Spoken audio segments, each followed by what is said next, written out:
Now, the Wabash Valley's most watched newscast continues with Storm Team 10 meteorologist David Wire, certified by the American Meteorological Society. Good morning, everybody. We're talking rain, snow back in the forecast. I know I'm done with snow too, but we've got some more back in the forecast. Doesn't get here until tomorrow night, so we're okay. This morning had some of these little ice pellets back. Clouds broke up briefly today. It was nice when the sun was out. Matter of fact, the wind's now out of the south.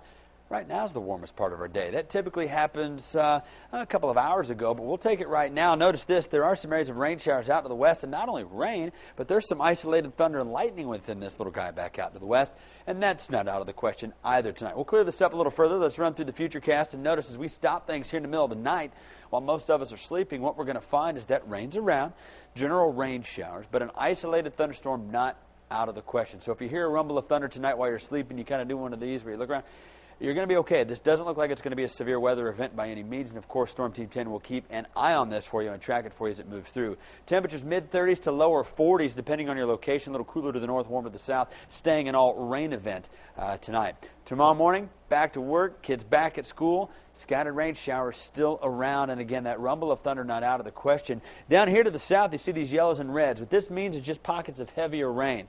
It doesn't mean severe weather either this time, but it does mean heavier pockets of rain. And notice the green stuff didn't move anywhere through the entire day tomorrow. We'll do temperatures mid-40s again tomorrow. Just going to hold steady there, pretty much about where we are. Drop a little bit tonight, try to, but then only rebound a little bit during the day tomorrow, and we keep it a rain event during the day tomorrow. But here's where it gets tricky. After 11 o'clock tomorrow, remember the yellows and reds just really indicates pockets of heavier rain and a higher percentage this time. The blues and your snows, look at this line. This cutoff is going to go right through Edgar County, right through Vermilion County, right through Park and Putnam counties. What that means is one side of those counties is calling for rain showers tomorrow evening into Friday morning.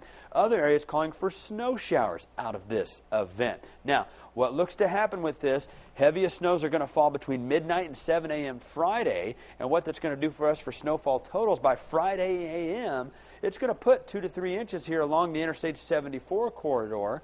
And I mentioned that the cutoff is going to be right here in portions of Park and Vermilion and Edgar counties. This system will slowly move off to the east, but the initial line is going to cut those counties pretty much in half. Everybody south going to stay rain for a while, but it cools off during those early morning hours on Friday. Half inch of snow expected in a lot of our southern counties, around an inch here along I-70 with isolated more snow to the north. You get farther north up near Kokomo and Lafayette, 4 and 6 inches of snow expected out of this system come Friday. It's all going to be rain for us for a couple of days until we get into Friday morning. So, again, keep that in mind. Winter weather still very much alive. 38, your overnight low tonight. Scattered rain and an isolated, some thunder out there. Not out of the question, but no severe weather is expected tonight. 45 with scattered rain through the day tomorrow. Changing over to snow, 1 inch snowfall, and again, this is tomorrow night by Friday morning, so please keep that in mind as you head off to work and school there Friday morning. Going to be a different scene outside than what we've been dealing with. I know we had some 60s out there for temperatures last week. I keep referring to it because I keep wanting it back, and it just doesn't move in here this week. Right now, again, with the weekend, we've got another area of low pressure behind this one, and it's going to be tricky for about the next 6 days, depending on the track of that low, whether we see rain, whether we see snow, or we see both. And I think we're going to see both in almost every county with 2 areas of low pressure over the next 6 days. We'll check that for you. Temperatures up and down as well. 50 degrees, the good news I got for Sunday, and that's about it.